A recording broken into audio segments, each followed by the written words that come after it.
Hi everyone and welcome to today's video. I hope you're all well. So in today's video I wanted to give you a quick update on what is happening with the women's home. Just in case you don't know anything about what I'm talking about with regards to women's homes, like what women's home, what is she going on about? Just quickly and briefly, basically my passion, my calling, my purpose, I believe, on this earth is to build women's homes around the world. And I've been given this, this kind of gift, really, I suppose. Quite a few years ago, the idea came to me that this is what I'm supposed to be doing. But when I actually think about it and actually think back to how my life has kind of spanned out over, let's say, the last 20 years, I can now see that I was already doing what it is that I've been called to do now, if you know what I mean. So just quickly, I basically had a nervous breakdown about 20 years ago, ended up with anxiety and depression, and just could not get myself well. It was probably one of the worst experiences of my life. So I ended up moving from London to Rugby to try and get well and go and stay with my mum. So anyway, I ended up getting better and I ended up becoming an estate agent. And instead of selling the houses, I will buy the houses. Because my mind has always been very entrepreneurial. So when I saw, you know, an opportunity, I'm always the kind of person who will take it, you know. So lesson number one, when you see an opportunity, go for it. And I always say to people, I can smell an opportunity a mile away. But instead of taking opportunities to buy houses just for investments and things like that, I was buying them for people that needed help. So the first one I bought for a lady who I'd met in church, who had really helped me try and get well. And she had nowhere to live. And we had a property up for sale, so I said, okay, I'm going to buy that property to help you. And so that's what I did. I bought that property for her. And then another property I bought for a young girl that was pregnant and had nowhere to go. She needed somewhere, so I bought another property for her. And that's how I ended up kind of like with 8 houses in a nutshell. I've always had a love for kind of bricks and mortar. I've always liked investing in property and houses and real estate more than kind of like stocks and shares and things like that. And so when I now kind of like fast forward to where I am now, we're building the women's home, I kind of look back and I'm like, oh my gosh, I didn't realize that I was already doing what I was doing, what I'm doing now, but it was, you know, sowing the seeds for it to become something greater. So one of the houses that I bought back then was this 8-bedroom house with a forge attached to the back of it that I had bought. This was more as an investment, to be honest. This particular house was more as an investment. But over the years, I started feeling like, no, this isn't what this house is supposed to be. I believe this house is supposed to be a women's home, you know, a place for women like myself, really, that were in need of somewhere to go, somewhere to stay, and they just needed help, you know, to get back on their feet. So I moved all the tenants out, and ever since then I've been trying to get this project off the ground. Now, it has been a challenge, as a lot of you already know. I have been fought the whole way.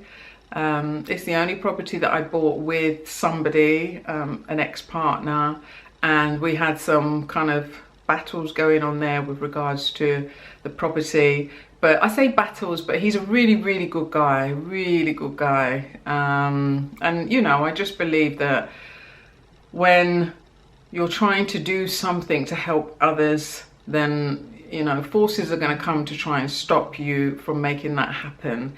And those forces are just basically going to use human beings, you know. So whenever I see anybody doing anything, not just in this situation, in any situation in the world, any situation, you know, we live on a planet that has what, nearly 8 billion people. The enemy hates when you're trying to do something to help people. So he'll use whoever, even good people, he will use whoever to try and stop you and derail you from fulfilling your purpose. So we had a bit of an issue with regards to the house, but like I say, he's a really, really good person. I don't want to say anything bad about him because he is a really lovely guy. And I've got a lot of love for him and his family. So anyway, so I've had some kind of like blockages there to try and stop me from moving it forward. And it's been hard. It's been such a challenge. It's been such a battle. And even now I'm still like, when is this gonna work out? When's the tide gonna turn? So anyway, I'll leave some links down below and up above so you can go and check out a bit more of the story and the journey rather than say it all in this video. But at the end of last year, I did a crowdfunding campaign to try and raise the money to renovate this property because it needs major renovation. So I did this crowdfunding campaign and it did okay. You know, I'm grateful to everybody who has donated, who has given money. Honestly, I cannot tell you how grateful I am. So thank you, thank you, thank you. But it wasn't enough to be able to do the work. At the end of the year, I thought, you know what, I'm just going to sell the house. This is just too hard. I can't do it. I'm not getting anywhere. It's a lot, you know, it's a lot. It's a burden. It's a real burden on me.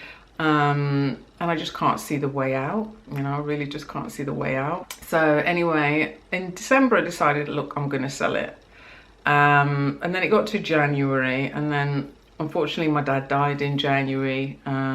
So that was quite tough, and obviously that took precedence, and then I didn't feel like I really wanted to do anything. I couldn't kind of like think straight as to what to do moving forward, but I still felt like I'm probably going to sell it because I just can't find this money.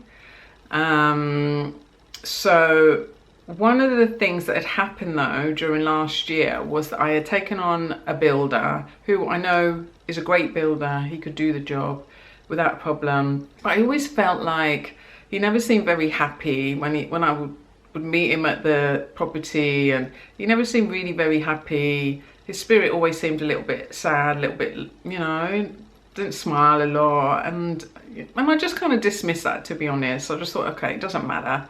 And then when I brought the architect on to kind of draw the plans up, because it is a big property, so you can't go into this without having some real idea of what you're doing. So I had to bring an architect in to draw the plans up so that everybody knew what was going to happen with the build. But then, you know, that took a while to go through to get those plans drawn up. And then we also decided to apply for planning for the forge, to see if we could get planning to use that in a slightly different way. So that took about 3 months to sort out. Now, because obviously there was a little bit of a delay there, and then the builder delayed me because he had other works to do on another business. So we got to around January time, and like I say, my dad died, so I had that to contend with. But the whole way through I just felt with the builder, he just didn't seem really that happy. You know, I brought a quantity surveyor on board, who potentially could also just assist me more than anything, you know, because I don't know what I'm doing. I had no idea about, you know, what needed to be done with this level of build. So I needed support in the background, because obviously it wouldn't be wise to just take any builder's word for anything, because, you know, you do hear horror stories. I'm not saying this guy is that. I don't believe he is one bit, not one bit, but it's just wise to always have advice from experts just to make sure that everything's okay. Anyway, it got to the point where I just felt like the builder just never seemed very happy, you know. So I basically decided that it's better that we part ways, and he had already just kind of was thinking that himself, so he had already thought that it's just not really working.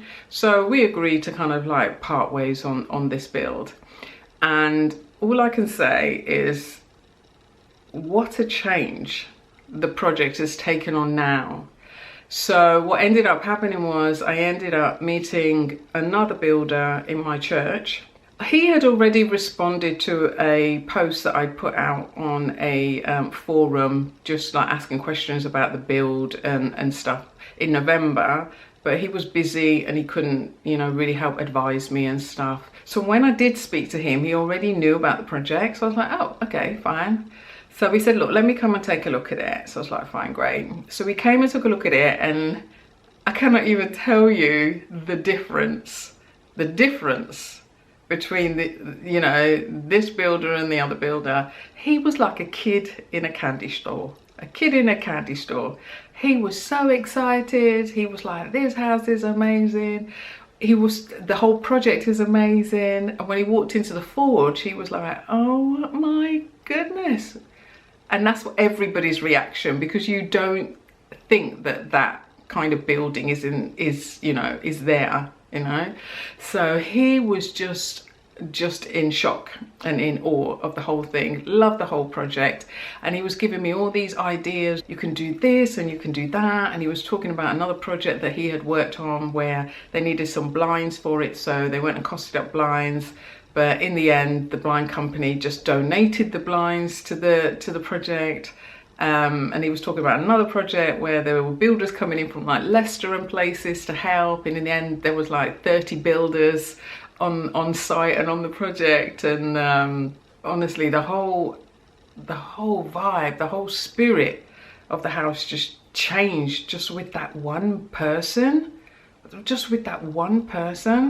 So he was telling me about different contacts that he's got to see if he can get them on board to support the vision. And it's not like everyone's going to do everything for free. He said, look, let's see what we can do with getting materials and getting people on board and seeing if we can get some discounts here, there and everywhere. And I was just shocked, honestly. It just lifted my spirit so much to just think I might actually be able to do this. I might be able to do this. There was so much hope. It just gave me so much hope. It really did. It really did. And so I'm at the point now where I'm working with him at the moment to get everything put together, and with the quantity surveyor. Structural engineer was who we needed on board to, just make sure that walls that have been knocked down are the right walls, this, that and the other. So he actually knew a structural engineer, and he's like, oh, it's this old guy, and he's retired, and he kind of does stuff at a much better price than other people, and he does it by hand. He's not doing things on computer in like 5 minutes. He actually sits and draws everything out. He's phenomenal. So he came and had a look at the property, and his reaction was exactly the same as the other guy. He's like, where'd you get this from? He was in shock. He was like, my goodness, what a house. This is brilliant. This is brilliant. And the whole project and the whole concept. So he's on board. So I'm just, honestly, I cannot even tell you how much hope it has given me. So I'm still at the point of needing finance. So I still need to raise money in order to be able to do it. Now, the QS has given me an estimate of budget as to how much he thinks things are going to cost. So what I've done is I've split things into exterior, interior, and I've started getting quotes for the exterior work, which is obviously the work that needs to be done first. So I've started getting quotes for those. And even just some of the quotes that are coming back in, I'm like, praise the Lord. I managed to shave about 16 grand off one of the quotes because the house isn't as bad as I thought in that particular area. So I managed to shave about 16 grand off of that quote. There's another quote that has come in higher than the estimate, but let's see, God is able, God is able. So yeah, so at the moment, that's where I'm at the moment, is like getting these quotes in, and then I'm going to have a meeting with everybody to decide how we're going to move forward. I really think we need to get going, and I think it's already been a real step of faith and a real test of faith, but I think I'm going to have to get started even without having a clue where the money's going to come from to pay what does need to be paid. I think I'm just going to have to believe God that money will come in at the right time to pay whoever I need to pay. Now that I've got a really good builder on board, who just, his heart for the project makes such a difference. And what I realised is, I think the reason why the project wasn't able to move forward last year is because you know, I chose the wrong builder. Like I say, not because I don't think he can do the work. I think he can, and I think he's done amazing stuff before, but I just felt like he never seemed very happy kind of being there, or it didn't seem very, I don't know, I always felt a bit anxious talking to him and stuff about the building. I think once I'd moved from that and made the decision to part ways, then I think God just opened the door, literally, literally opened the doors to get this project done. Now, the only issue I have with the previous builder is, you know, money was given to him, which he believes he's entitled to. I question it. And others have questioned it. But let's see. I'm just going to leave that in God's hands, because I have to remain focused and continue to focus forward, not backwards, you know, because you can get so caught up in distractions that you forget to keep the main thing. So when you're doing any kind of project, when you're building any kind of dream, you're going to get distractions, and I can see them all around me all the time. Like, I have so many issues with my other properties, and I believe that these are all happening because they are trying to distract me from doing this women's home, because I think this women's home is going to lead to so many blessings, not just for the women, but for my own personal family and for other people. I think that this one is so hard because it is the springboard to everything else. So the enemy is fighting me solidly on this one because he knows that this one is the springboard to everything else. When you're building your dream, when you're trying to do something, be very aware of distractions. They are going to come, and they're going to come from all different angles. Trust me, they're being fired at me all the time. So just be very aware of that.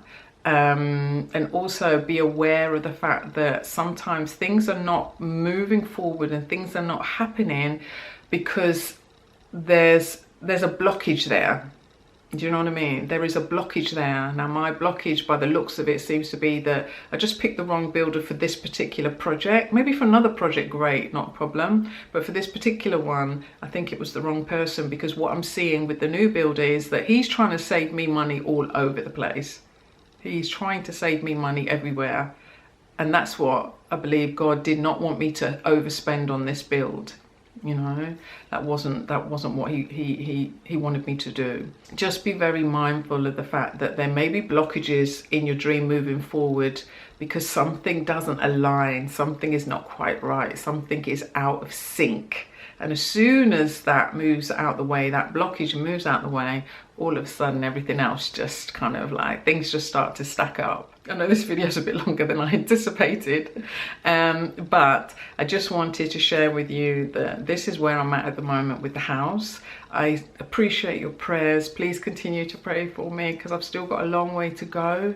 But I just feel more hopeful that maybe I can get this over the line, and over the line quicker than I would have thought it would be. That's where I'm at the moment. I am going to leave a link down below for the crowdfunding campaign because I have opened it back up again. So anybody that feels like they want to support, then the link is down below. I would appreciate it. Or if you know anyone that might be interested in supporting, then or sponsoring or anything like that, then just reach out and let me know. So I just wanted to give you that update, and I just wanted to also let you know that I'm rooting for you in whatever it is that you were trying to build. I know how hard it is, I really do. I know how challenging it is, but just keep going. Keep going. Just trust the process and keep going. You know, you will get there if you faint not. Do you know what I mean? And it's not easy. Anything that is of substance, of value, it's not easy. It's not easy to do it. But I remember Tyler Perry talking about how hard it was when he started out and how he used to sleep in this like old car. But he was saying the other side is so beautiful. Keep going, because on the other side, it's so beautiful. So yeah, so I just want to encourage you today with that.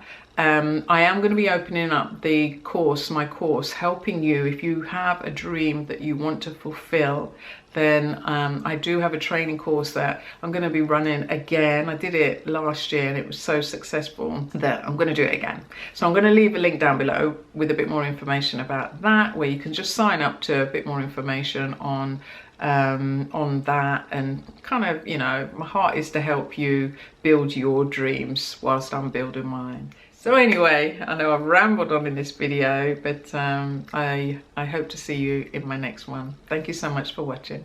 Bye.